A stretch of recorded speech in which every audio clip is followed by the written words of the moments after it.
শুভ নববর্ষ বন্ধুরা, তোমাদেরকে নববর্ষের অনেক অনেক শুভেচ্ছা, বড়দের প্রণাম আর ছোটদের অনেক ভালোবাসা।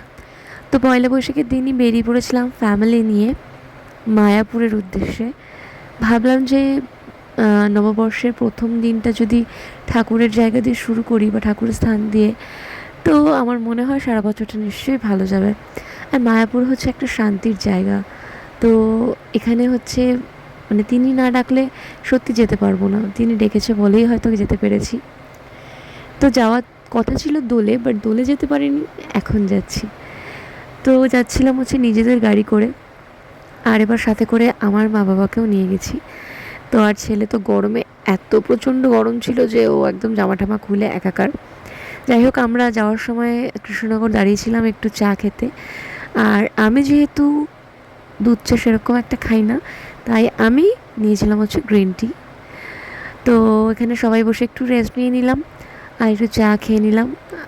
আইসক্রিমও খেয়েছিল অনেকে, বাট আমি খাইনি। তারপরে দেখো মায়াপুর চলে এসেছি। এমনি তো ভালোই লাগছিল, বাট এতটা পরিমাণ গরম ছিল যে ভীষণ খারাপ লাগছিল গরমে। তারপর আমরা এখানে গাড়ি পার্ক করে এখানে একটু বসে নিলাম, কারণ ওরা ওখানে গাড়ি পার্কিং করছিল। আরে দেখো, বাবা মা, আমার শাশুড়ি মা, যা, আমার জায়ের দুই ছেলে মেয়ে, আমার ছেলে, আর তো আমার ভাসুর যা আছে, এই বর আছেই। আর তো আমাদের যে নিয়ে গেছিলো ওই ড্রাইভার দাদাও ছিল।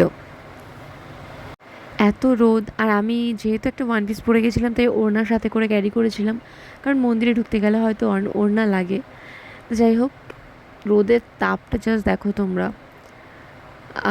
তো আমরা হাঁটতে হাঁটতে যাচ্ছিলাম মন্দিরের দিকে, কারণ একটার মধ্যে হচ্ছে আমাদের মন্দিরে যেতে হবে, না হলে অফ হয়ে যাবে। তো মন্দিরে যেহেতু কোনো ফোন অ্যালাউ ছিল না, তোমরা সবাই যেন মায়াপুর অ্যালাউ করে না। তো আমরা ঠাকুর ঠাকুর দর্শন করে একটা আইসক্রিমের দোকানে গেছিলাম আর কি, একটু রেস্ট নিলাম। ওখানে বসে সবাই একটু রেস্ট নিয়ে এসি রুমে একটু আইসক্রিম খেলাম। আমি খেয়েছিলাম হচ্ছে ভ্যানিলা ফ্লেভার, আর অনেকে খেয়েছিল বাটারস্কচ, আর আমার ছেলে খেয়েছিল হচ্ছে চকলেট। তো আমরা এই স্কুপগুলো নিয়েছিলাম, এগুলো 50 গ্রাম করে হয়তো। খুব ভালো খেতে, ভীষণ ভালো টেস্টি। তো তোমরা যদি মায়াপুর কখনো যাও এই আইসক্রিমটা খেয়েও, খুবই সুন্দর। তো দেখো, এখানে সব কটা রেডি করছিল, আর আমি সবাইকে একটু পাস করছিলাম, ছেলেকেও দিচ্ছিলাম, ছেলেকে বলছিলাম যে তুই একটু বাবা দে সবাইকে। তো এই ছেলের হাতে আমি দিয়ে দিয়েছি, এটা আমি দেবো হচ্ছে আমার মাকে। আর এখানে দেওয়ার সময় পড়ে গেছিলো ছেলের হাত থেকে, তাই আমি একটু ওয়েট করছিলাম। আর এর উপরে যে বলগুলো দেখছো না, এগুলো হচ্ছে বাটারস্কচ বল। তো ভীষণ টেস্টি ছিল, আমি তো দেখে ভীষণ এক্সাইটেড ছিলাম যে খেতে কেমন হবে। তো মুখে যখন দিলাম, সিরিয়াসলি বলছি দারুণ ছিল। আমি সচরাচর আইসক্রিম খাই না, বাট এটা ভীষণ ভালো ছিল। আর ছেলে যেহেতু চকলেট ফ্লেভার খাচ্ছিল, তাই ও বললো যে মা দাও আমি একটু টেস্ট করি। তাই আমি ওকে একটু মানে টেস্ট করালাম আর কি। তো এখানে আমরা কিছুক্ষণ আইসক্রিম খেয়ে রেস্ট নিয়ে তারপরে চলে গেছিলাম হচ্ছে গঙ্গার মানে নবদ্বীপে গঙ্গা দেখতে। আমরা অনেকবারই এসেছি আগে, তো আমার মা যেহেতু প্রথমবার এসছে তাই মাকে একটু দেখাতে নিয়ে গেছিলাম।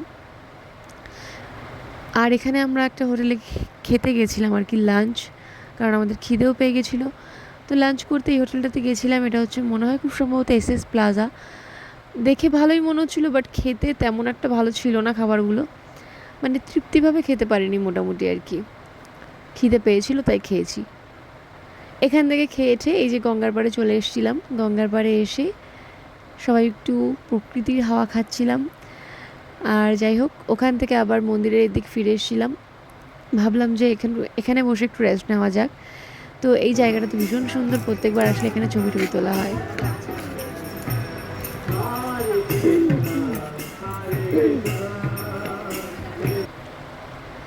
আর এই ঝর্ণাটা এত ভালো লাগছিল যে একটু বিকাল হয়ে এসেছিলো, সত্যি খুব ভালো লাগছিল। তারপরে মিউজিয়াম দেখে আমরা ওখান থেকে ঝটপট রওনা হয়ে গেছিলাম, কারণ বাড়িও ফিরতে হবে আমাদের, পরের দিন ছেলের পরীক্ষা ছিল। তো দেখো, আমরা রাস্তাতেই আবার একটু চা কফি খেতে একটা ক্যাফেতে দাঁড়িয়েছিলাম। সেখানে আমরা অর্ডার করে নিয়েছিলাম চিকেন বল আর হচ্ছে মিক্সড চাউ। আর বেশ সুন্দর অ্যাম্বিয়েন্সটা, খড়ের। আর দেখো কি সুন্দর করে ছোট্টভাবে সাজিয়েছে সব কিছু। যাই হোক, আমরা এখানে টিফিন করে চা কফি খেয়ে এখান থেকে আবার বাড়ির উদ্দেশ্যে রওনা নিয়েছিলাম।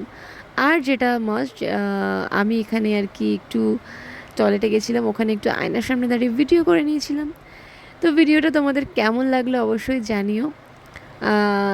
পুরো দিনটা তোমাদের সাথে শেয়ার করলাম অনেক দিন পর। তো ভিডিওটা ভালো লাগলে একটা লাইক কমেন্ট শেয়ার করে দিও, আর অবশ্যই আমার চ্যানেলটিকে সাবস্ক্রাইব করে দিও। তো চলো টাটা, সবাই নববর্ষ খুব ভালো করে কাটাও। শুভরাত্রি সবাইকে।